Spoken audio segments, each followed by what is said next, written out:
Kapag ka malapit ang tunog, ibig sabihin ay malayo. Kapag naman malayo ang tunog, ibig sabihin ay nasa malapit o paligid lang sila. Marunong din daw silang magpalit ng anyo na maaaring maging aso, ibon, baboy at marami pang iba. Iba't iba rin ang kanilang mga uri at nagkalat sila saan man dako ng mundo, lalo na rito sa Iloilo. Isang mapagpalang araw po sa inyo, Kuya Bari, at sa lahat po ng tagapakinig ninyo sa Ang Sundo Horror Stories. Isa po ako sa mga masugid ninyong tagahanga at taga-subaybay. Lagi po akong nag-aabang ng mga horror stories na true to life na pinopost po ninyo sa YT. Noong marinig ko po ang video na pinost ninyo tungkol sa engkwentro sa isang aswang sa Iloilo, hindi ko po maiwasan na maalala ang naging karanasan ko at ng aking asawa sa naturang probinsya. Totoo po ang mga kwento-kwento roon, Kuya Bari, at isa po ako sa magpapatunay nito. Siya nga po pala, itago niyo na lang po ako sa pangalang Banoy. At ang aking asawa naman ay si Dolores. Naririto na po ang aming kahindik-hindik na karanasan tungkol sa mga aswang sa Iloilo. Ika-10 ng Nobyembre taong 1990. Mula Guimaras ay lumipat kami ng asawa ko papunta sa Tabuk, Suba, Haro, Iloilo. Noong mga panahong iyon, Kuya Bari, tanging ang lumang simbahan pa lamang ang nakatayo roon at iilang gusali, ngunit hindi pa ganoon kabago kung ikukumpara sa kasalukuyang taon. Mapuno po ang buong kapaligiran at may ilan-ilang mga bahay na gawa lamang sa pinagtagpi-tagping kawayan at nipa ang nakatayo sa naturang lugar. Sa mga hindi po nakakaalam, may ilang baryo na matatagpuan sa Tabuk, Suba na talaga namang kinatatakutan mula pa noong panahon ng mga Kastila, ayon sa kwento ng lolo ko, Kuya Bari. Isa sa baryo na iyon ang tinatawag pong Manunulad na mararating lang kapag kaaakyat ng may kataasang bundok. Ito ang tinungo naming mag-asawa sa kadahilanang dito naninirahan ang mga magulang ko po. Napunta lamang po ako sa Guimaras noong maliit pa lang po ako nang dalhin ako ng aking tita Sita upang makapag-aral at makatulong sa kanila. Nakatanggap po kasi ako ng sulat na may sakit daw si Inang, ang nanay ko po, Kuya Bari, kaya naman nais nilang makita akong muli kahit sa mga huling sandali.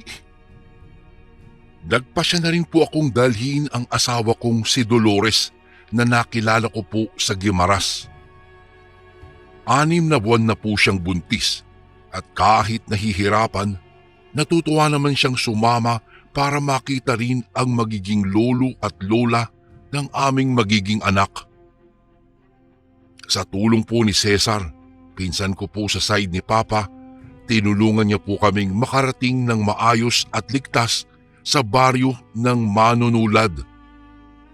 Bago pa man po kami makapasok sa pinakabaryo, Kuya Bari, may isa pong matandang babae ang lumapit po sa aking asawa at biglang hinimas ang tiyan nito. Noong mga panahong iyon, iniisip namin baka natutuwa lamang siya dahil nga sa buntis ang asawa ko. Ay, malusog ang bata sa sinapupunan mo. Kailan ka ba manganganak, iha? Tanong ng matanda. Sa totoo lang, Kuya Bari, nasa dialektong wika pong Ilonggo ang mga usapang naganap pero isinaling ko na lang po sa Tagalog nang maunawaan po ng mga nakikinig ngayon. Ay nay, 2 o 3 buwan po mula ngayon. Sagot naman ng aking asawa at napangiti na lamang ito. Ay, malapit na pala no. At parang ang bango-bango niya. Tugon naman ng matanda. Nang sabihin iyon ng matanda, Kuya Bari, nakaramdam po ako ng kaba. Parang may mali kasi sa pananalita nito. Kaya naman nagpasya akong ibahin ang usapan at makauwi na kami sa bahay ng aking inang at amang. Nay, mauna na po kami. Salamat po. Sabi ko na lamang at inalalayan ang asawa ko sa direksyon na dapat tatahakin namin. Mag-iingat kayo sa baryong ito. Mag-ingat kayo sa mga taong makakasalamuhan ninyo. Sabi niya noon, Kuya Bari, at saka ito nag-iba ng landas at nagpatuloy sa kanyang paglalakad. May bitbit po siya noong lumang basket na may lamang ilang gulay na nasa isip ko ay pinamitas niya sa bukirin. Nagpatuloy na kami, Kuya Bari, sa pagpasok sa baryo ng manunulad. Nang malapit na po kami, hindi ko maiwasan na tanungin ang pinsan ko kung kilala niya ba ang matandang nakasalubong namin. Iba po kasi ang kabang naramdaman ko. Hindi mawaglit sa isipan ko noong mga sandaling iyon ang wangis ng matanda at ang mga salitang binitiwan nito sa asawa ko. Ngayon ko lang din siya nakita, insan. Baka malayo ang tinitirhan niya sa lugar natin.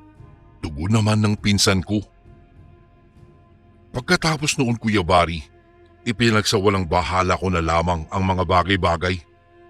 Baka nga nagkataon lamang at masyado lang akong nag-iisip ng kung ano-ano ng mga sandaling iyon. Siguro dahil nag-aalala lamang ako sa kalagayan ng asawa ko at marami-rami na rin po kasi akong kwentong naririnig tungkol sa Iloilo at sa mga baryo pong matatagpuan dito. May mga kwento na nagkalat daw ang mga bagay na kinatatakutan ng lahat sa gabi. Ang aswang daw iyon, Kuya Bari. Noong ikinuwento nga ito ni Tita Sita, natawa pa nga ako kasi hindi talaga kapani-paniwala. Ayon po sa kanya, ang mga aswang daw ay kapwa natin tao pero may kakayahan sila na wala tayo. Kaya nilang magpalit ng wangis sa anyo ng hayop. Kaya rin nilang gayahin ang mukha ng kaibigan, kamag-anak o kakilala mo. Sa totoo niyan, Kuya Bari, bago kami lumisan sa Guimaras ay binigyan kami ng babala ni Tita Sita. Sabi niya, ang mga aswang daw ay mapaglaro at matatalino. Kaya pagsabit daw ng gabi, iwasan daw namin na maglalabas dahil doon daw sila mas malakas at nambibiktima. Pero bilang hindi nga naniniwala sa mga ganitong bagay, umuo na lang po ako, Kuya Bari, sa pinagsasabi ng aking tita at tumuloy sa Tabok Suba dahil ang layunin ko naman ay mabisita lamang si Inang. Nang makarating po kami sa bahay ni Itang at Inang, agad po kaming nagbigay galang at pumasok sa loob. Ilang taon na rin ang lumipas pero wala itong ipinagbago mula nang umalis ako at magbalik.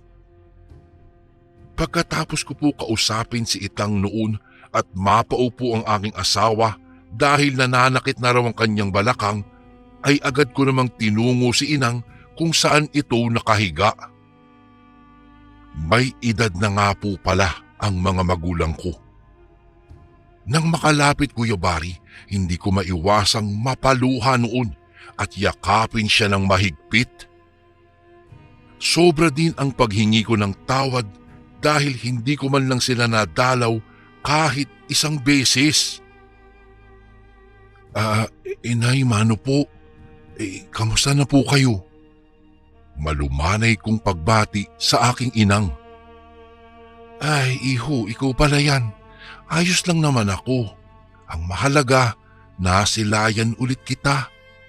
Ay, sobra na ang kaligayahan ko.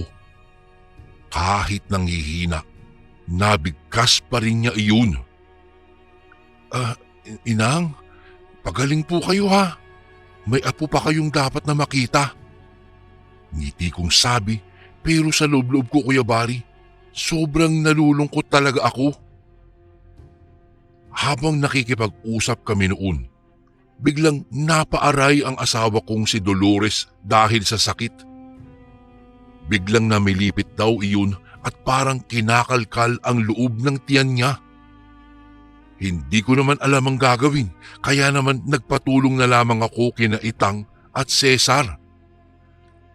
Habang binitbit namin ang asawa ko para pahigain sa papag, sobrang nanlaki ang mga mata ko nang makita kong dinudugo siya.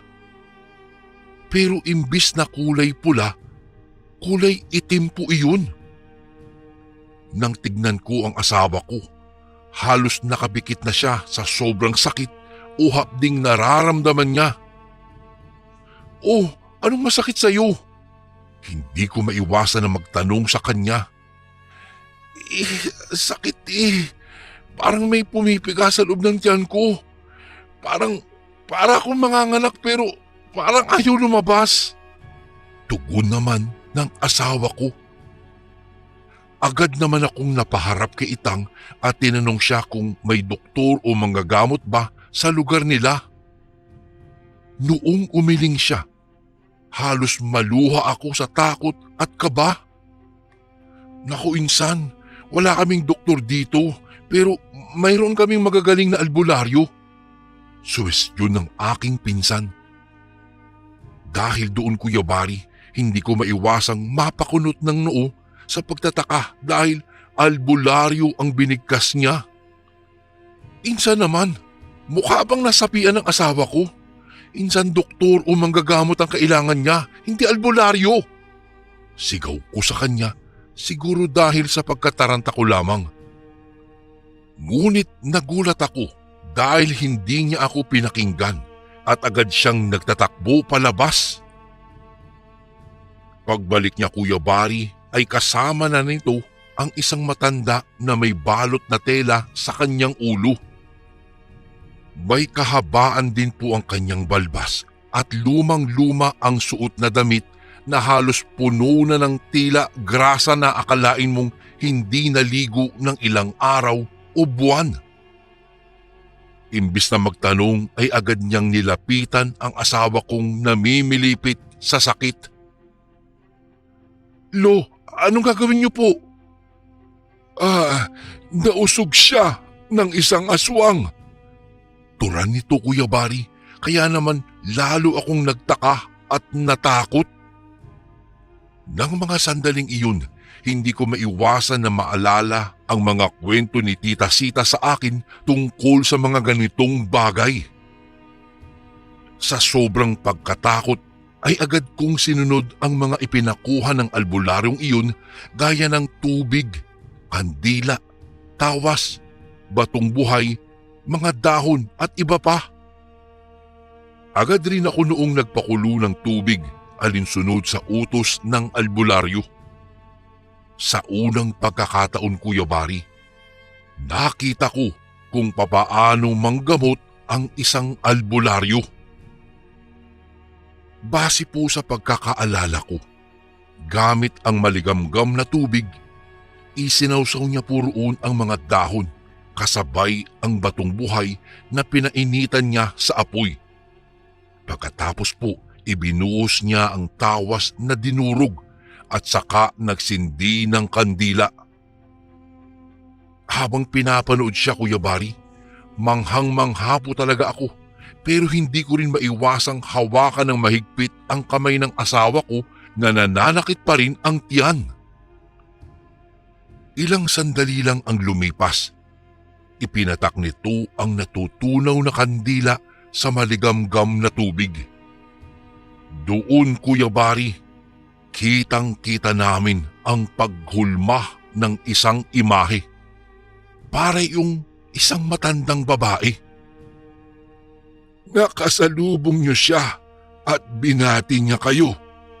Sa nakikita ko, babalikan niya kayo sa mas malalang pagkakataon.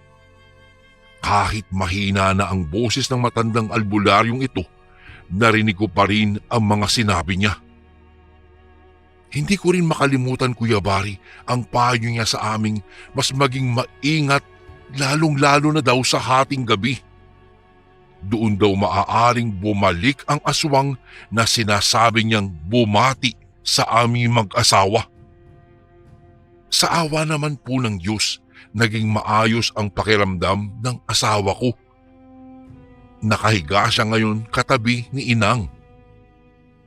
Dahil doon, hindi ko maiwasang mag-isip ng negatibo. Sabi ko sa utak ko, wala sanang mawala kina Inang at Dolores. Hindi ko talaga kakayanin iyon, Kuya Bari. Noong pagsapit na ng gabi, kinausap ako noon ng aking pinsan na si Cesar. Ayon sa kanya, maging mapagmasid daw kami at huwag matutulog, lalong-lalo na't nakaabang ang kaaway. Kapag ka daw may narinig akong malayong tunog ng isang uri ng ibon, ibig sabihin daw ay nasa malapit lamang ang aswang. Ang ibon daw na iyon ay alaga raw nito na parang tagabigay ng babala sa kanyang amo tungkol sa magiging biktima nito. Akala ko nga, Kuya Bari, matatapos ang gabing iyon nang walang nangyayari. Ngunit dumating ang kinatatakutan ko. Ito yung gabing hinding-hindi ko makakalimutan sa tanang buhay ko. Bukod kasi sa narinig ko na ang tungkol sa mga aswang dito sa Iloilo, nakaharap namin sila. Akala ko nga noon ay namamalikmata lamang ako, pero hindi talaga. Hindi ako nagkakamali. Noong sumapit kasi, Kuya Bari, ang gabi, siguro po mga 12:00 na nun, nakarinig po ako ng tunog ng baboy. Sobra akong nagtataka noon dahil wala namang alagang baboy sina Itang at Inang. Nang buksan ko po yung pintuan, kitang-kita ko po ang isang itim na itim at napakalaking baboy sa harap ng bahay ni na Itang. Hindi ko alam pero natulala lamang ako at nanigas sa aking kinatatayuan. Bumalik lang yata ako noon sa ulirat nang dumaan sa harap ko sina Itang at Cesar. Nakita kong hinagisa nila ng asin ang baboy na iyon. Nagtatakbo iyon sa magubat na daanan at hindi pa man nakakalayo, kitang-kita ko rin, Kuya Bari, na naging tao iyon. Tila kamukha niya yung matandang nakasalubong namin kanina. Nagtama pa nga ang aming mga paningin bago ito ngumiti at magtatakbo palayo. Sa sobrang kaba at takot ay naalala ko na lang na mga sandaling iyon ay napaluhod ako at napalunok ng laway. Kasabay nun ang biglang panginginig ng aking mga tuhod patungo sa buong katawan. Totoo siya. Totoo sila. Nanginginig ko pang sabi noon sa aking sarili. Siguro dahil sa tanang buhay ko ay hindi pa ako nakakita ng ganoon at hindi ako naniniwala sa kanila. Pero ngayon, buong buhay ko itong magiging trauma sa akin.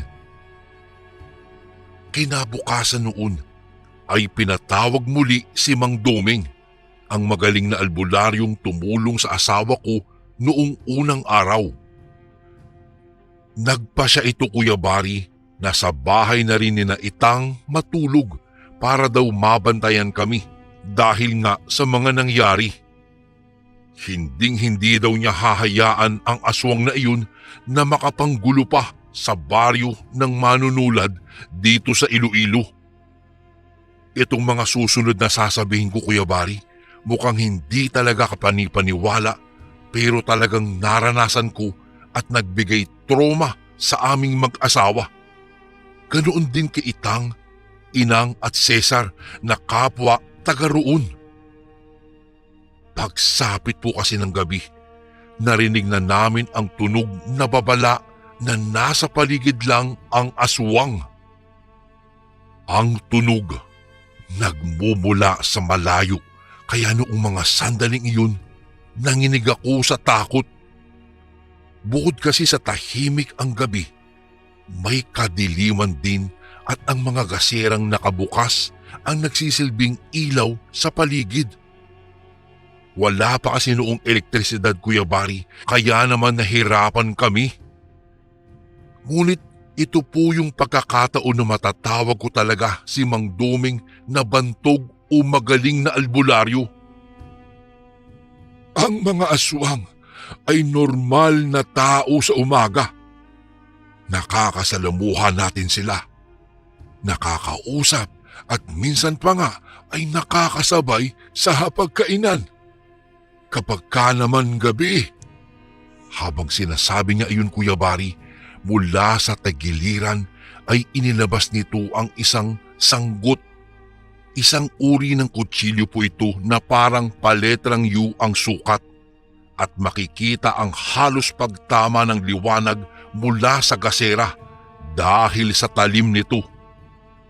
Sa gabi, mas malakas sila lalo na kapag kahating gabi at kabilugan ng buwan.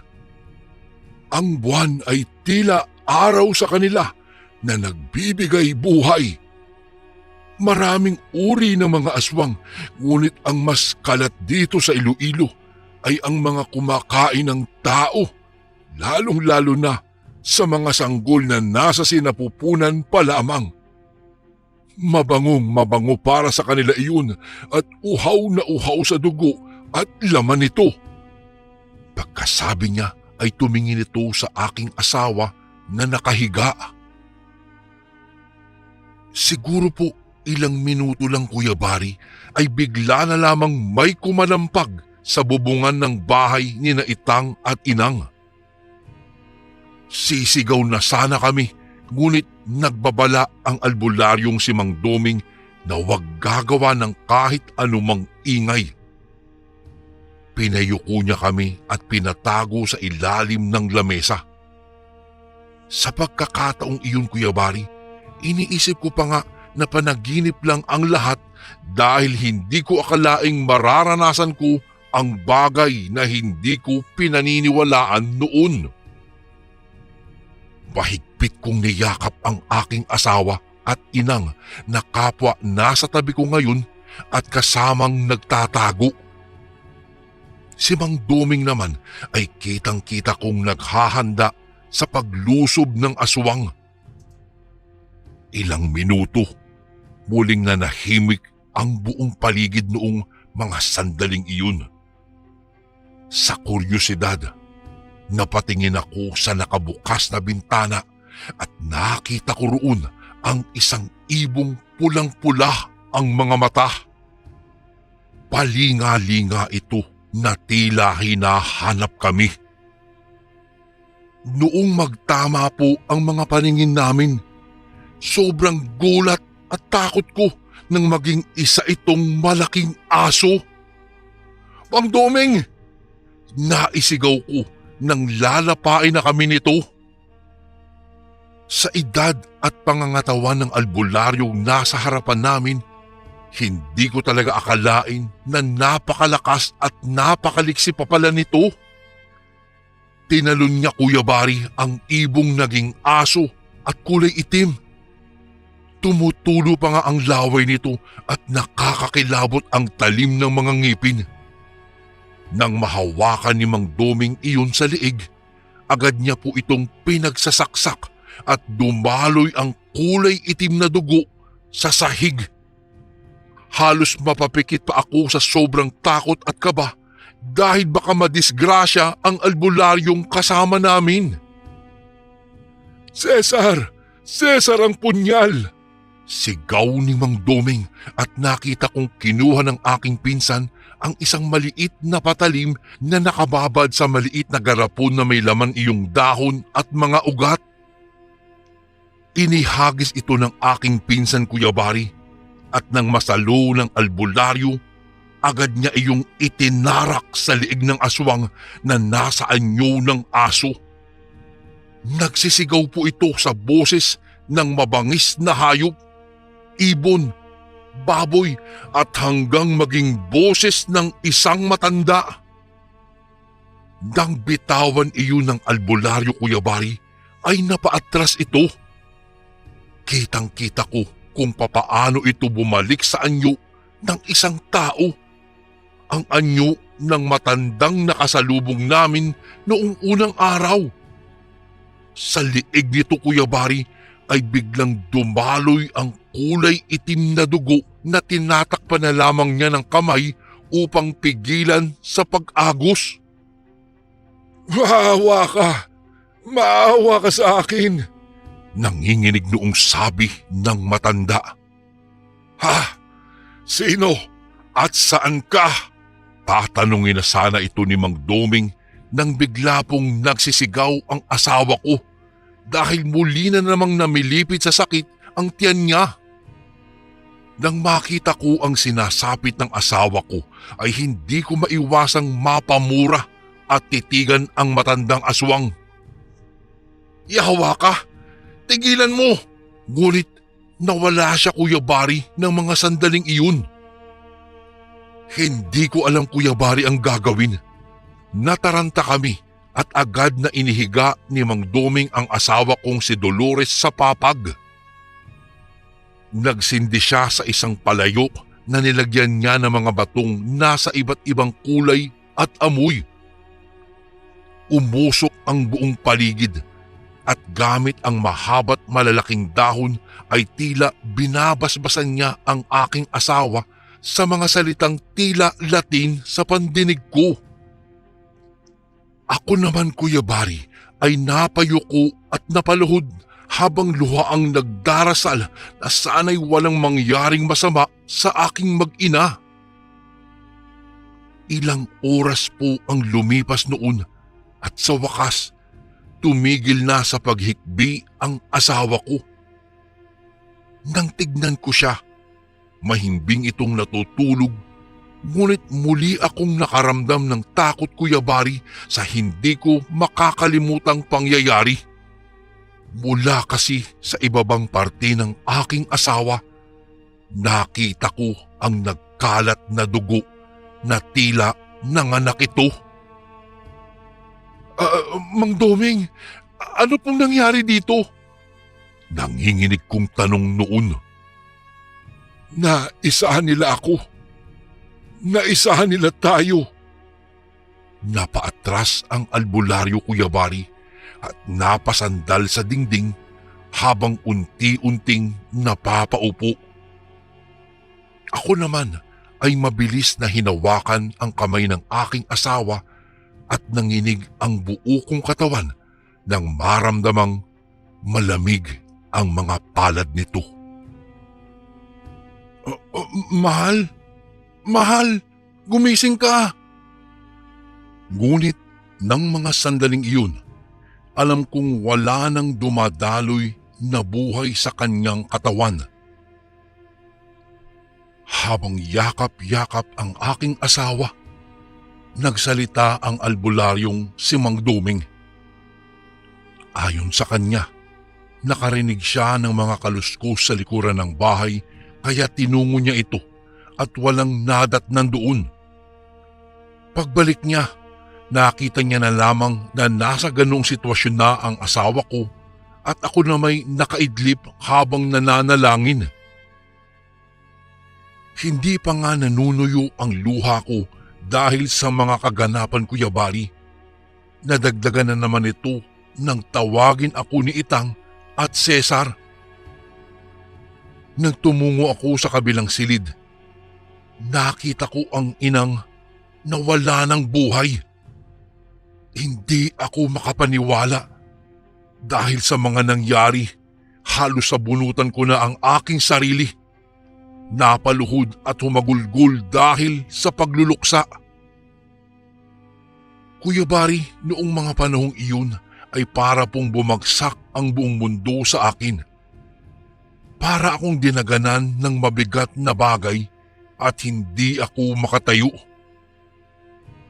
Pilitin ko man iangat ang aking buong katawan, ang huling naaalala ko, papunta si Itang sa akin bago nandilim ang paningin ko at nawalan ng ulirat.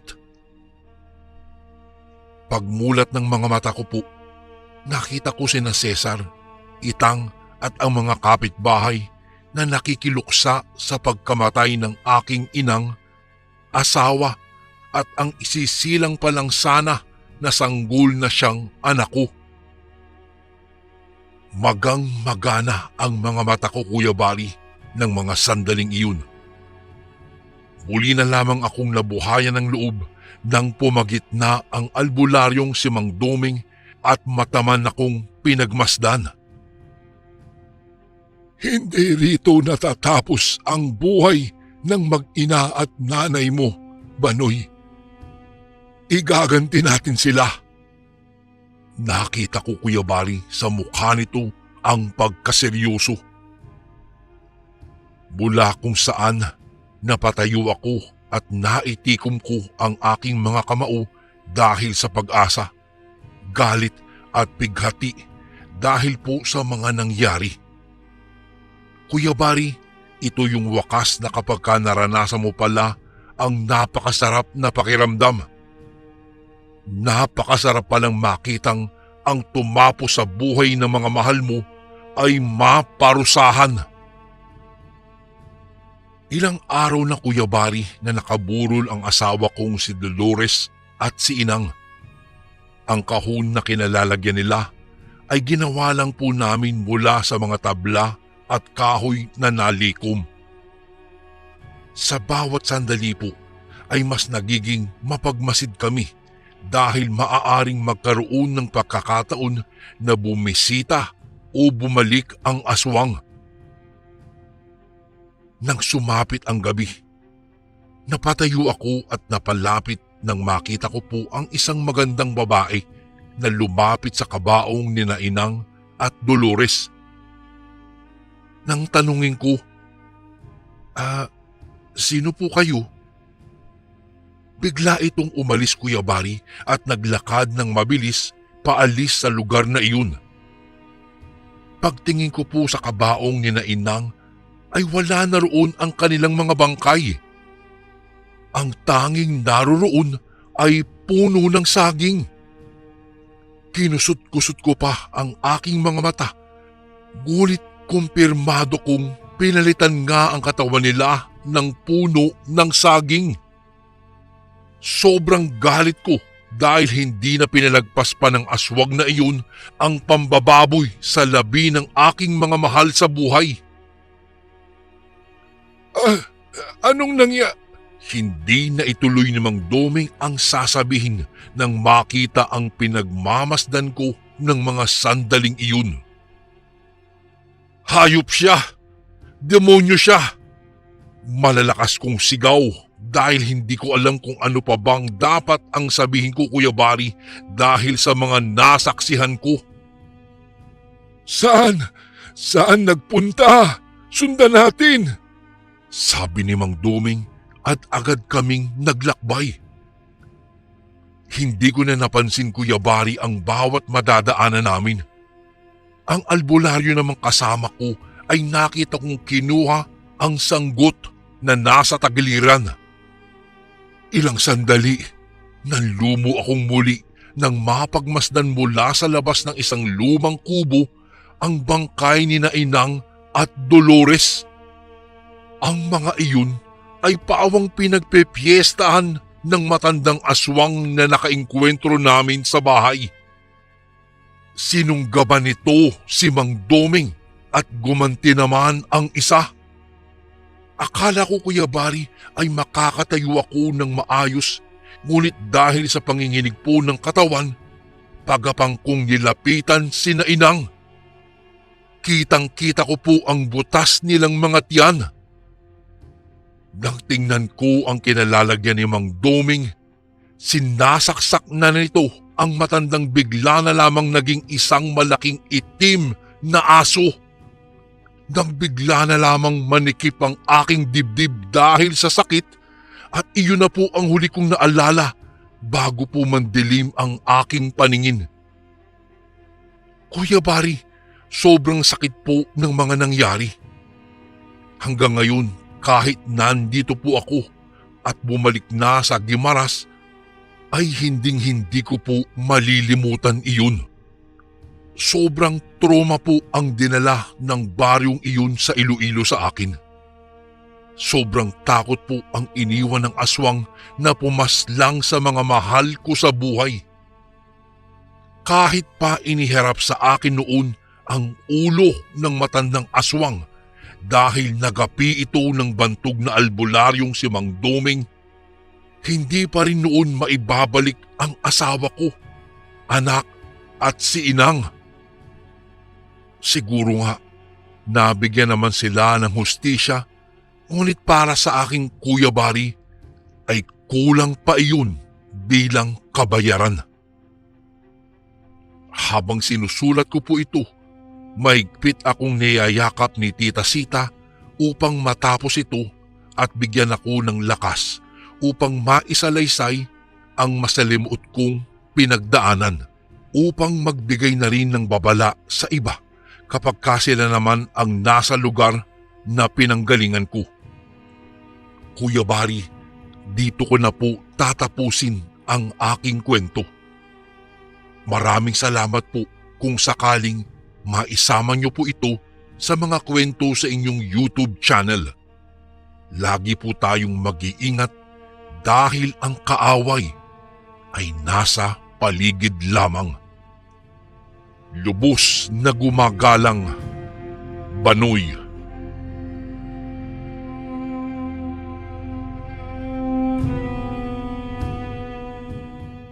Magandang araw po sa inyo, Kuya Bari, at sa lahat ng inyong mga tagapakinig. Nais ko lang ibahagi po itong aking karanasan. Siya nga po pala, itago niyo na lang po ako sa pangalang Cecilia. Ako po ay tubong Bulacan. Gulit itong ibabahagi ko pong kwento ay naganap po sa probinsya ng aking mama, sa Cebu. Hindi ko na lamang po papangalanan pa ang naturang baryo para mabigyang proteksyon ang baryong iyon. Taong 1987, nang magtungo kami sa Cebu upang dalawin ang puntod ng namayapang mga magulang ng aking ina. Buwan noon ng Oktubre, at ang sabi ng mama ay mamamalagi raw kami ng 2 linggo sa baryong iyon dahil hihintayin pa namin ang pagsapit ng undas. Doon muna kami nakituloy sa bahay ng pinsan ni mama na si Ate Virgie. Siya po ay may 2 anak na lalaki na mas bata po sa akin. 10 taon ang panganay at 8 taon naman ang bunso. Ate Virgie ang tawag sa kanya ng mama. Kaya ang sabi niya ay ganoon na din daw ang itawag ko sa kanya. Wala na pong asawa si Ate Virgie sa kadahilanang ng ibang bakod po ito. Ay nako insan, sumakbilang bahay na ang halipurot kong asawa. 5 buwan na ang nakakalipas eh. Di ko nga rin alam ang dahilan niya kaya niya kami iniwan ng mga bata. Pero alam mo kahit masakit, pilit ko na lamang kinakalimutan dahil mas kailangan ako ng mga anak ko. Pagkukwento niya kay mama. Sa mga sandaling iyon, Kuya Bari, nababanaag ko sa mga mata niya ang mga luhang pilit na pinipigilan. Tutal, hindi rin naman kami kasal kaya hinayaan ko na. Wala rin naman akong karapatang maghabol sa kanya. Dagdag pa niya. Ang iba nilang pinag-usapan, Kuya Bari, ay hindi ko na po narinig. Gawa ng pinalayo po ako ni mama sa kanilang inuupuan. Hindi raw tamang makinig ang bata sa usapan ng mga matatanda. 15 anyos pa lamang kasi ako noon, Kuya Bari. Masipag si Ate Virgie, maging ang kanyang mga anak. Minsan nga ay isinama nila kami ni mama sa pag-aani ng mais. Kahit na mainit at nangangati ako, ay hindi ko ininda dahil sa tuwing may nababalatan akong mais ay parang proud ako sa sarili ko na nagawa ko iyon. Idagdag pa ang paglalagay ng mga mais sa sako na kinalilimangan ko talagang gawin. Kahit na medyo nahihirapan at pagod na ay parang baliwala lang po sa akin dahil alam kong may naitulong ako at may natutunan na naman akong bagong gawain. Nasa kumpol na kami para ipakilo ang mga naani na mais para makuha na yung parte namin. Nang mapansin kong tila namutla si Ate Virgie.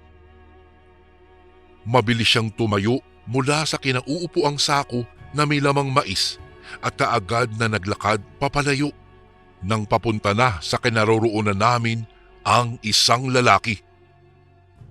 Halos palipat-lipat ang tingin ng mga tao kay Ate Virgie at sa lalaking iyon. Nang makaalis na ang lalaki para maghakot ng mga mais, ay saka naman bumalik itong si Ate Virgie. "Insan, akala ko ba wala rito yung kinakasama mo dati?" tanong ni Mama kay Ate Virgie. Napabuntong hininga naman siya at sinabi niyang hindi niya alam na dumating na pala ang ama ng kanyang mga anak mula sa kung saan. Medyo matagal na din daw kasing umalis ito roon. Pansin ko sa mga mata ni Ate Virgie na may namumuuna namang luha sa gilid ng kanyang mga mata. Kahit na hindi niya pinapalata ay ramdam kong mahal niya pa rin ang dating asawa.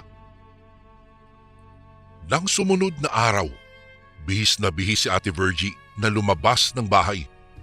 May bahid pa nga ng make-up ang kanyang mukha. Ang bili niya sa akin na kapag dumating daw ang mga pinsan ko mula eskwela ay sabihin ko raw sa mga ito na may aasikasuhin lamang siyang importanteng bagay. Gabi na po nang nakauwi si Ate Virgie. Lango pa siya sa alak. Umiiyak pa siyang nagkwento kay Mama na nanggaling daw siya sa bahay ng dating asawa niya. Subalit nakita niya raw ang dating asawa na mahigpit na nakahawak sa baywang ng bagong kinakasama nito at sa tingin daw niya ay punong-puno ng pagmamahal ang lalaki habang nakatitig sa mukha ng babae. Bagay na nagpahina umano sa kanya. Dahil sa nasaksihan ay nahimok daw siyang uminom ng alak para labanan ang sakit na nararamdaman. Inamin niya rin na mahal pa niya ang asawa at gagawa umano siya ng paraan upang magkaayos sila. At kinabukasan nga, sinimula na ni Ate Virgie ang misyon. Maaga siyang nagising para mag-ayos sa kanyang sarili. Nagpahid ng hindi kakapalang make-up at nagsuot ng sexy na damit. Sinamahan ko po si Ate Virgie ng araw na iyon. Nagdala kami ng pansit dahil paborito umano iyon ng kanyang asawa. Sinamahan na rin namin ng kape. Natawa pa nga ako sa kanya, gawa ng para siyang isang teenager na hindi mapakali sa labis na pagka-excited. Doon kami nagtungo sa tinatrabahong bahay ng asawa niya. Panday mason kasi ito. Ate Virgie, paano kung makita tayo ng bagong asawa ng asawa mo? Tanong ko sa kanya. Huwag kang mag-alala si Sidya, hindi naman lumalabas ng bahay ang babaeng yun eh. Lagi lang nakakulong yun. Naku, baka takot maarawan.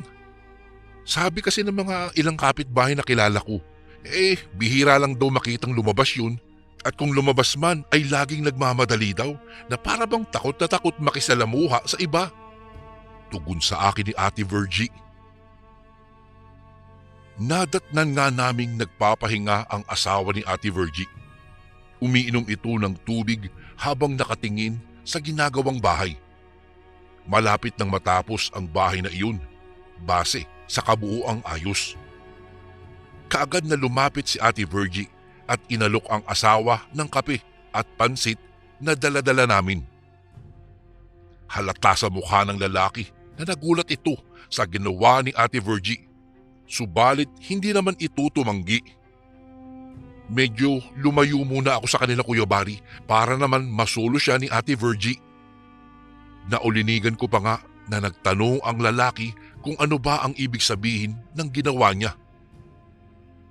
Nasipat kong nag-uusap ang dalawa na may mga ngiti sa mga labi. Pero nagulat na lamang po ako nang may babaeng mabilis na naglakad patungo sa dalawa. Nakasuot po iyon ng maitim na damit at wari galit na sinugod si Ate Virgie. Walang salitang sinabunutan niya si ate. Kahit naguguluhan ay kaagad kong tinungo sila at inilayo si Ate Virgie mula sa kanya. Pati nga ang asawa ni Ate Virgie ay iyon din ang ginawa. Inawat silang dalawa. Hoy babae, itong tandaan mo ha, hindi na mapapasayo si Arman dahil akin lang siya. Akin lang. Naintindihan mo ba? Galit na turan ng babae habang dinuduro-duro sa mukha si Ate Virgie. Siyempre ay hindi nagpaawat si Ate Virgie. Nanlaban din siya at sinabing babawiin niya ang kanyang asawa, magkamatayan man. Hindi naman pa nagkasakitan silang dalawa dahil kinaladkad na ng lalaki ang babae. Si Ate Virgie naman ay mangyak-ngyak sa galit habang sinasabi na babawiin niya ang asawa para sa mga bata, para mabuo ang pamilya niya. At 30 ng Oktubre nang nagulantang kami dahil sa sinapit ni Ate Virgie. Bigla na lang na hindi siya makabangon sa kinahihigaan. Maputlang maputla siya at nanginginig. Anya ay parang may kung anong hayop daw ang gumagapang sa loob ng kanyang katawan. Niwala siyang ganang kumain. Dadalhin na sana namin siya sa ospital, ngunit nagsimula na siyang magsuka ng parang putik. Dumadaing na rin siya dahil ang sakit-sakit umano ng kanyang tiyan. Isa sa mga kapitbahay ni Ate Virgie ang nagsabi na hindi daw normal ang nangyayari sa kanya. Mabuti pa raw na patingnan kaagad sa isang albularyo. Nang makarating ang albularyo, ay humupa na ang sakit na nararamdaman ni Ate Virgie. Halos hindi kami makapaniwala nang sabihin ng albularyo na pinaglalaroan umano ng mahikang itim si Ate Virgie. Hating gabi na nang magising kaming lahat sa sigaw niya. Akala namin kung napaano na siya. Ngunit nang tiningnan namin siya ay nagulat na lang kami nang may mga nagkalat na hila-hila sa loob ng kanyang silid. Ang hila-hila, Kuya Bari, ay salitang Cebuano para sa lintang kati o islag o yung bang mga parang suso na walang daladalang bahay. Nakakadiri ang mga iyon. Naglalakihan pa at kulay itim. Naku, saan ang galing ang mga iyan? Patanong na sigaw ni nanay. Ay, hindi ko nga rin alam eh. Nagulat na lang ako paggising ko nang masilayan ang mga iyan dyan. Sagot naman ni Ate Virgie.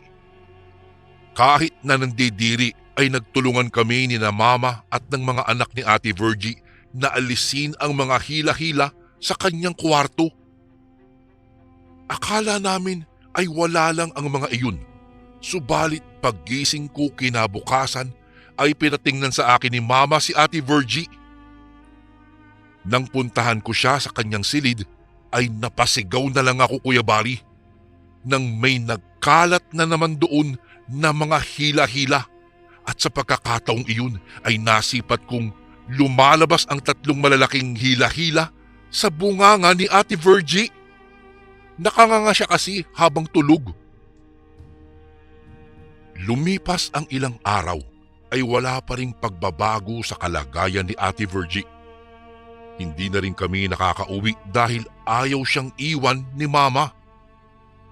Nagpadala na lamang kami ng sulat kina Papa na ipagpapaliban na muna namin ang aming pag-uwi dahil mas kailangan kami ni Ate Virgie. Nang magtungo ulit sa bahay ang albularyo, sinabi niyang magbudbud kami ng asin sa loob at labas ng bahay daw para hindi makapasok ang mga hila-hila. At sa awa naman po ng Diyos ay simula ng ginawa namin iyon, Kuya Bari. Wala nang hila-hila ang nagagawi sa bahay, lalong-lalo na sa silid ni Ate Virgie. Minsan ay nagtungo ako sa tindahan kasama ang mga anak ni Ate Virgie nang makita namin ang kanilang ama. Siyempre pa, dali-daling lumapit ang mga pinsang ko rito. Niyakap naman sila ng ama nila at binigyan pa nga ng pera pambili ng mga chichirya.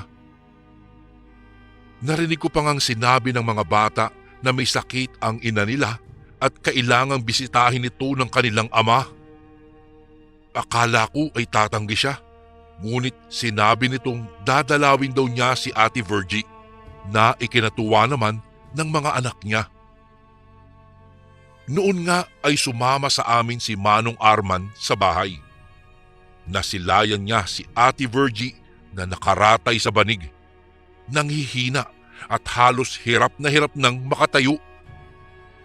Kinamusta niya si Ate Virgie at nakita ko na parang kumislap ang mga mata ni ate dahil sa tuwa. Nag-usap silang dalawa ng masinsinan at narinig kong humingi siya ng tawad sa asawa dahil sa kapabayaan niya at dahil sa kanyang pagtataksil dito. Sisikapin daw niyang ituwid ang mga baluktot niyang mga desisyon para sa mga anak nilang dalawa. Bago umalis si Manong Arman ay inilipat niya ng higaan si Ate Virgie sa sala. Doon daw ay makakalanghap siya ng sariwang hangin at para maging maginhawa naman ang pakiramdam ng asawa dahil hindi masikip ang paligid, hindi katulad sa silid nito na sobrang sikip. Hindi na tinutulan pa ni Mama ang ginawa ni Manong Arman dahil umayo naman sa kanya si Ate Virgie. Buhat nga ng araw na iyon, Kuya Bari, tila ba nanumbalik ang lakas ni Ate Virgie. Hindi na rin siya sinusumpong ng pananakit ng kanyang tiyan. Nagulat nga si Mama nang madatnan si Ate Virgie sa kusina na naghahanda ng almusal namin. Masaya kaming nakabawi na si Ate Virgie. Napapadalas din daw ang pagdalaw ni Manong Arman sa kanya at sa mga anak nila. Ngunit isang tanghali, habang masaya kaming nanananghalian kasama si Manong Arman, ay bigla na lamang dumating ang kinakasama niya sa bahay. Galit na galit ito. Pinagsasapak ba naman si Manong Arman? Nag-hysterical na siya nang isinigaw niya ang mga katagang magbabayad daw si Ate Virgie ng mahal sa pag-akit kay Manong Arman. Ngunit sinabi ni Manong Arman sa kanya na walang kasalanan si Ate Virgie dahil nagkusa siyang magtungo sa bahay para sa kanyang mag-iina. Sa narinig ay mas lalong sumiklab pa ang galit ng babae. Mamamatay ka, Virgie. Hindi ako papayag na makuha mo si Arman. Magbabayad ka, mamamatay ka, sigaw niya. Hindi naman nakatiis si Mama sa ginawa ng babae, kaya naman ay sumabat na siya at pinalayas ang babae. Si Ate Virgie naman ay tila napako na lamang sa kanyang kinauupuan. Hindi na nakapagsalita pa. Kahit naman ang mga bata ay tahimik lang din. Umuwi na tayo, Arman, muling sigaw ng babae, pero hindi nagpatinag si Manong Arman. Ngunit nang akmang dudumugin na ng babae si Ate Virgie, ay maagap na hinarangan iyon ni Manong Arman at kinaladkad ang babae papanaog ng hagdan. Batid naming nasaktan ang babae dahil sa ginawa ni Manong Arman dahil nagpumiglas ito ng husto.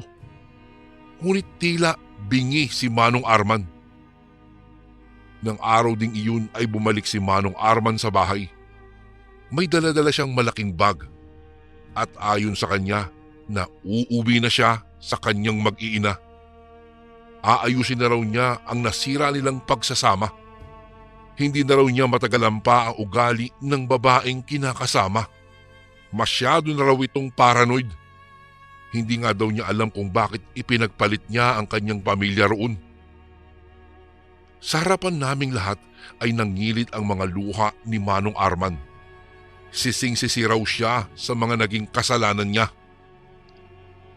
Mahal, patawarin mo ako. Pangako ko sa iyo na hinding-hindi na kita iiwanan. Babawi ako sa inyo ng mga bata. Bubuo ulit tayo ng mga masasayang alaala kung tatanggapin mo lang muli ako. Hindi mo naman kailangan sabihin yan, Arman. Mahal din kita kahit gaano pa kalaki ang magiging kasalanan mo. Mapapatawad kita. Hindi para sa mga bata, kung hindi para rin sa sarili ko. Tugon naman ni Ate Virgie. Dahil nagkaayos na sina Ate Virgie at Manong Arman, ay napagdesisyonan na ni Mama na umuwi na. Total naman, wala nang sakit si Ate Virgie at bumalik na rin sa buhay at sa bahay nila si Manong Arman. Nang gabing ding iyon ay nagpaalam na si Mama sa mag-asawa na kami ay uuwi na ng Bulacan. Hanggang sa sumapit na ang araw ng pag-uwi namin. Nasa pintuan na si Mama habang ako naman po ay nasa bakuran na nang nagyayakapan silang dalawa para magpaalam na sa isa't isa. Nang bigla na lamang napahiyaw si Ate Virgie. Namilipit siya dahil sa pagsakit ng kanyang tiyan. Isinigaw pa niyang, "Aray, ang sakit!" Hanggang sa bigla na lamang siyang nangisay. Nagkukumahog naman si Manong Arman na lumapit sa kanya. Dahil nga sa doon sa baryo nila ay matindi ang paniniwala sa mga albularyo, kaya doon na namin isinugod kaagad sa bahay ng albularyo si Ate Virgie. Hindi pa rin napawi ang pananakit ng kanyang tiyan at walang patid na rin ang pagsusuka niya ng malapot na likido na kulay itim na parang putik.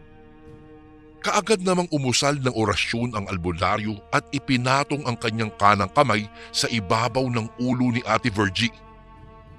Subalit mas lalong dumami ang mga lumalabas na likido sa bibig nito. Umiiyak na kami noon ni Mama sa pag-aalala kay Ate Virgie. Maging si Manong Arman ay nagpapahid na rin ng mga luha sa kanyang mga mata. Makailang ulit ding umusal ng dasal ang albularyo at naglagay ng sagradong langis sa tiyan ni Ate Virgie bago humupa ang pag-agos ng maiitim at malapot na likido mula sa kanyang bibig. Akala namin ay magiging maayos na, ngunit nagimbal na lang kami nang magsilabasan ang napakaraming hila-hila sa kanyang bibig. Yung iba ay tila patay na at ang iba naman ay gumagalaw-galaw pa. Kahindik-hindik iyon sa mga mata namin. Binarang si Virgie! Ang mahinang saad ng albularyo na nagpalaki sa mga mata namin. Ano po? Sino naman po ang gagawa niya sa pinsan ko? Litong tanong naman ni Mama. Marahil ay may nakaaway siya at ito ang iginanti sa kanya. Tugon naman ng albularyo. Sa puntong iyon, Kuya Bari, ay parang naging iisang tao lamang ang sumagi sa isipan namin.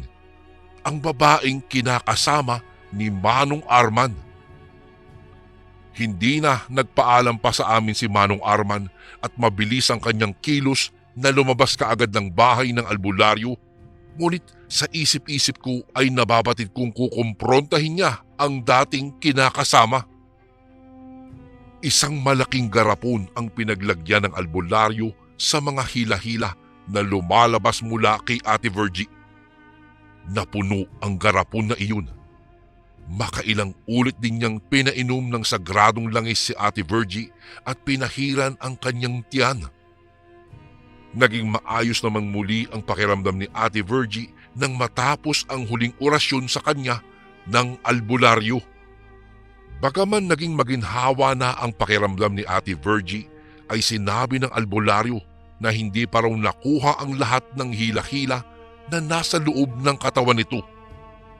Kailangan daw painumin daw si Ate Virgie ng sagradong langis 3 beses sa isang araw at laging magpahid sa kanyang tiyan ng langis na ito sa tuwing bukang liwayway at sa tuwing sasapit ang takip silim. Nang bumalik si Manong Arman ay laylay ang mga balikat nito. Wala siyang sinabi na kahit ano. Iniuwi na namin si Ate Virgie sa bahay nila para makapagpahinga naman. Masayang sumalubong sa amin ang kanyang 2 anak nang makitang maayos na ang kalagayan ng kanilang ina. Doon na nagkwento si Manong Arman kay Mama na hindi na raw niya nakita ang babae niya dahil umuwi na raw ito ng Sikihor sa lugar na kinalakihan ng babae. Malakas umano ang kutob ni Manong Arman na ang babaeng iyon ang may kagagawan ng barang sa kanyang asawa. Nagbanta umano ang babae na kung iiwanan daw ito ay hindi nito hahayaang magiging masaya si Ate Virgie sa piling niya. Isang tanghali, ako ang natukang magpainom ng sagradong langis kay Ate Virgie. Dahil ayon sa albularyo, kailangang iba ang magpainom ng langis at hindi pwedeng personal na si Ate Virgie ang gagawa nun. Wala sa bahay si Manong Arman dahil may tinatrabahong bahay sa bayan. Si Mama naman ay nasa bayan rin para mamalengke at ang dalawang pinsan ko ay pumasok naman sa eskwela. Matapos na pinainom ko si Ate Virgie, parang may naririnig akong kumulo sa loob ng kanyang tiyan. Siyempre pa ay tiningnan ko ang kanyang tiyan. Nakahiga noon si ate kaya kitang-kita ko ang kabuuan ng kanyang tiyan. Nangilabot ako ng husto nang masilayan ko ang tiyan niya na umaalon-alon. Tila ba may mga gumagalaw-galaw sa loob ng kanyang tiyan. Bigla kong naisip na hila-hila ang mga iyon. Anong nakita mo sa tiyan ko, Cecilia? Tanong pa ni Ate Virgie pero sinabi ko na lamang na wala naman para hindi na siya mag-alala pa. Ate, ipahid kaya natin yung sagradong langis sa tiyan mo ngayon. Hindi ko alam kung bakit ko ba nasabi ang mga katagang iyon. Nagulat na nga lang ako nang bigla kong naisip iyon. Sinagot naman ako ni Ate Virgie na ako na daw ang bahala. At iyon nga ang ginawa ko, Kuya Barry. Ipinahid ko nga ang langis sa buong tiyan ni Ate Virgie. At halos hindi ako makapaniwala sa mga sumunod na aking nakita. Ang umaalon-alon niyang tiyan ay humupa at ang mga gumagalaw-galaw sa loob ng kanyang tiyan ay tila ba bumuo ng isang kumpul na sa tansya ko po ay parang katulad ng isang bola ng tenis ang laki ng bilog na binuo ng mga iyon sa gilid ng tiyan ni Ate Virgie. Dahil sa mga nasaksihan ko ay nangilabot ang buo kong katawan. Cecilia, anong nangyayari sa tiyan ko? Para kasing ipinako mo na ang tingin mo dyan eh. Nang sabihin iyon ni Ate Virgie ay saka pa lamang ako natauhan. Wala Ate Virgie, ano kasi nagugutom po ako eh. Sinabi ko na lamang iyon para maiba ang usapan. Kahit na nanginginig na sa takot ang mga kamay ko, ay hindi ko iyon ipinahalata kay Ate Virgie. Tinakpan ko na ng kanyang damit ang tiyan niya, ngunit nasisipat ko pa rin ang bilog doon. Sa puntong iyon ay napatanong ako sa aking sarili kung bakit hindi man lang nararamdaman ni Ate Virgie ang mga nangyayari sa kanyang tiyan. Ang mga nasaksihan ko ay inilahad ko kay Mama. Kaya naman pagsapit ng takip silim ay si Mama na ang nagpresenta na magpahid ng sagradong langis sa katawan ni Ate Virgie. Nasipat ko pang may ibinulong siya kay Manong Arman. Akmang ipapahid na ni Mama ang langis nang biglang napahiyaw si Ate Virgie.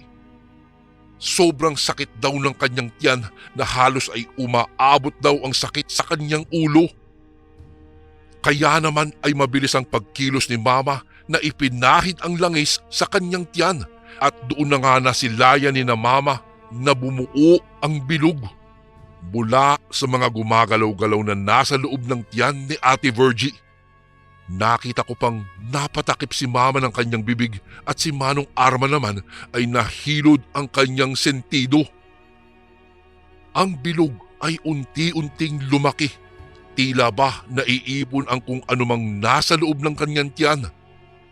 Nagsisigaw na si Ate Virgie dahil hindi na raw niya kaya ang matinding sakit na iyon. Kami naman ay hindi alam ang gagawin. Nakahawak pa si mama sa kamay niya habang nananalangin. Hindi ko na rin alam kung ano ang reaksyon ni Manong Arman at ng mga anak nila dahil ako mismo sa sarili ko ay hindi alam ang samot-saring nararamdaman. Ang dahan-dahang paglobo ng tiyan ni Ate Virgie ay biglang pumutok kasabay ng kanyang pangingisay. Mula sa pumutok niyang tiyan ay lumabas ang mga malalaking hila-hila. Malusog na ang mga iyon na tila ba busog na busog sa mga nakakain nila sa loob. Tumalsik pa nga sa amin ang ilang mga hila-hila. Ang mga pinsan ko ay nagsigawan dahil sa pagkagulat. Ngunit ang labis naming kinatakutan ay ang nangyari sa mga oras na iyon. Si Ate Virgie ay nalagutan na ng hininga at ang buong bahay ay napuno na ng panaghoy na nakatawag pansin sa mga kapitbahay.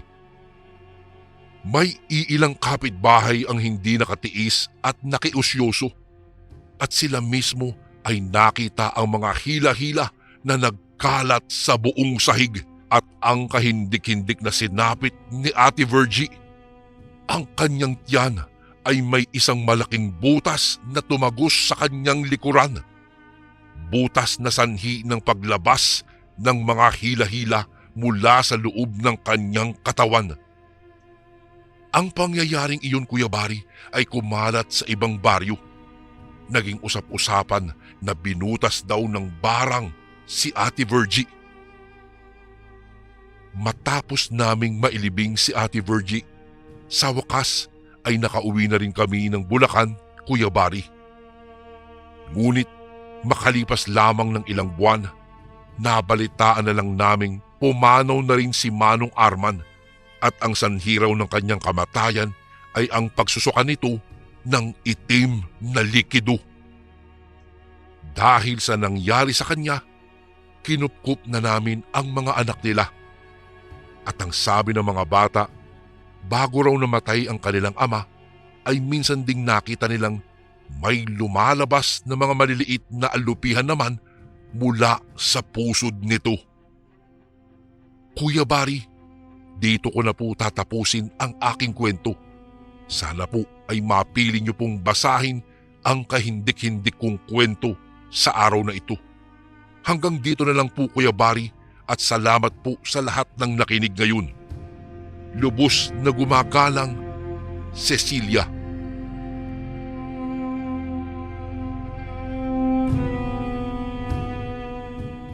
Isang mapagpalang araw po sa lahat ng mga tagapakinig ng Ang Sundo Horror Stories at sa butihing narrator na si Kuya Bari. Tawagin niyo na lamang po ako sa pangalang Jerwin. Nakatira dito sa lalawigan ng Catanduanes at ang edad ko po ngayon ay 23 na. Sana po ay mapaunlakan niyong basahin at maibahagi sa iba pang mga tagapakinig ang aking kwentong isasalaysay sa inyo. Mahilig akong makinig ng mga kwentong nakakatakot sa YouTube hanggang sa nadako ako sa inyong channel, Kuya Bari, at napakinggan ko ang iba't ibang mga karanasan ng inyong mga sender. Kaya naman po ay naengganyo akong ibahagi sa inyo ang karanasan ng aking amang si Erwin tungkol sa aswang nang minsang dumayo sila ng kanyang mga kaibigan sa isang liblib na barangay. Naganap po ito taong 1975. Ang edad niya noon ay 18 taong gulang pa lamang. Ayon po sa kwento niya, Kuya Bari, kasalukuyang naglalakad na sila ng kanyang mga kaibigan papunta sa barangay kung saan gaganapin ang isang kasalan ng kanyang pinsang si Nardo. Nang may nakasabayan silang isang matandang lalaking naglalakad. May saklay itong sako sa balikat at nakikita ng aking ama na parabang hirap na hirap ito sa kanyang dalang sako. Tatang, mawalang galang na po, no? Saan po ba ang punta ninyo? Ako na po ang magbibitbit niyang dala niyo. Tsaka mukhang mabigat po yung dala niyo ah. Wika ng aking ama nang makalapit na sila doon sa matanda.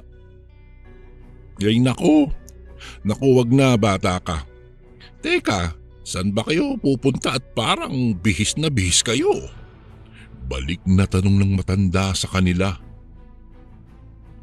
Binanggit naman ng aking ama ang barangay na pupuntahan nila dahil dadalo sila sa kasal ng kanyang pinsan kinabukasan. Ganun ba? Mag-iingat kayo sa pupuntahan nyo dahil hindi nyo kilala ang lahat ng mga nakatira doon. Paalala ng matanda sa kanila. Paalala ko lang sa inyo mga iho, huwag kayong basta-basta tumatanggap ng pagkain sa baryong iyon at huwag na huwag rin kayong lalabas ng bahay kapag gabi na, lalo na't kapag nag-iisa ka lang. Dagdag pang wika nito. Napakunot noon naman ang aking ama sa sinabi ng matanda dahil hindi niya maintindihan ang mga sinasabi nito. Dahil sa mabagal maglakad ang matanda at ayaw naman nitong ang aking ama ang magbuhat ng daladalang sako, kaya nagpaalam na lang sila na mauuna na sila sa matanda. Makalipas ang halos 1 oras na nilakbay ay tuluyan na nilang narating ang bungad ng barangay. Pagkapasok nila sa barangay ay agad na hinanap nila ang bahay ng magiging asawa ng pinsan niyang si Nardo. Dumaan muna sila sa barangay at doon nagtanong-tanong kung saan yung bahay ng mapapangasawa ng kanyang pinsan. Kaano-ano niyo ba yung magiging asawa ng pamangking ko? Direktang tanong ng kapitan ng barangay na napagtanungan nila. Napag-alaman nilang tiyuhin pala iyon ni Mara, ang babaeng mapapangasawa ng kanyang pinsan. Kap, pinsan ko po si Nardo. Inibitahan niya po kasi kaming dumalo sa kanilang kasal. Kaya lang nakakalimutan ko po yung address mismo ng bahay ng kanyang mapapangasawa eh. Tugon ng aking ama. Ganun ba? Sige, ipapahatid ko na lang kayo papunta sa bahay ni Mara para hindi na kayo mapagod pang maglakad. Anya ng kapitan at agad na inutusan ang isa sa mga barangay tanod na ihatid sila sa bahay ni Mara. Ilang sandali pa ay binaybay na nila ang bahay. Noong makarating na sila ay masaya naman silang sinalubong ni Nardo. Uy mga tol, mabuti naman at napaunlakan nyo ang imbitasyon ko. Kung di magtatampo talaga ako sa inyo. Anya ni Nardo sa kanila. Jesus, ano ka ba naman? Magpapasakal ka na. Magpapakasal ka pala. Tugon ni Carlito kay Nardo sabay nagkatawanan silang magkakaibigan. Teka, puro kayo kalokohan eh. Siya nga pala, pasensya na ha at hindi ko kayo nasundo doon sa bungad ng barangay ha. Medyo naging abala kasi ako sa pag-aasikaso dito eh. Ngiting wika ni Nardo. Naku, ayos lang tol. Ipinahatid naman kami ni Kapitan dito sa bahay niyo. Tugon naman ni Arman. Langya naman tol. Ba't di mo naman sinabi sa amin na bigatin pala tong mapapangasawa mo? Nakakahiya tuloy itong mga isusuot namin bukas sa kasal mo. Sambit ng aking ama sa kanyang pinsan. Nako, ano ba kayo? Ayos lang yan. Tara na sa loob para makakain na kayo. Natatawang aya sa kanila ni Nardo. Ayon pa sa aking ama, kinagabihan ng araw na iyon, masayang nag-iinuman sa labas ng bahay ang aking ama kasama ang kanyang mga kaibigan. Maliban lang kay Nardo kasi bawal itong mag-inom. Ikakasal na kasi ito kinabukasan. Noong mga oras na iyon, Kuya Bari, Sila na lamang ang tao sa labas ng bahay. Abala na kasi sa loob ng bahay ang iba pang mga tao. Dahil nagluluto at nag-aayos ng iba pang mga gamit pangkasal ang karamihan. Habang nasa kalagitnaan na sila ng inuman, may napapansin ang aking ama na isang ibong maliit na kulay itim ang pabalik-balik sa puno kung saan sila nakapwestong nag-iinuman. Bago ko po ipagpatuloy ang kwentong ito ay may request sana ako sa iyo kasundo. Isang pindot lang ito kasundo sa subscribe button namin. Malaking tulong po ito sa amin kasundo upang mapagpatuloy pa namin ang mas marami pang magagandang kwento. Salamat sa pag-subscribe mo, bagong kasundo.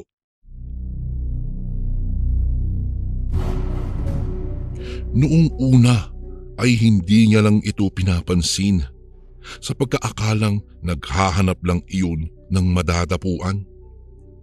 Maya-maya pa, may narinig na siyang huni ng tik-tik doon sa taas ng punong malapit sa kanya. Kung kaya, napatingala ang aking ama sa taas at sinipat ng maigi.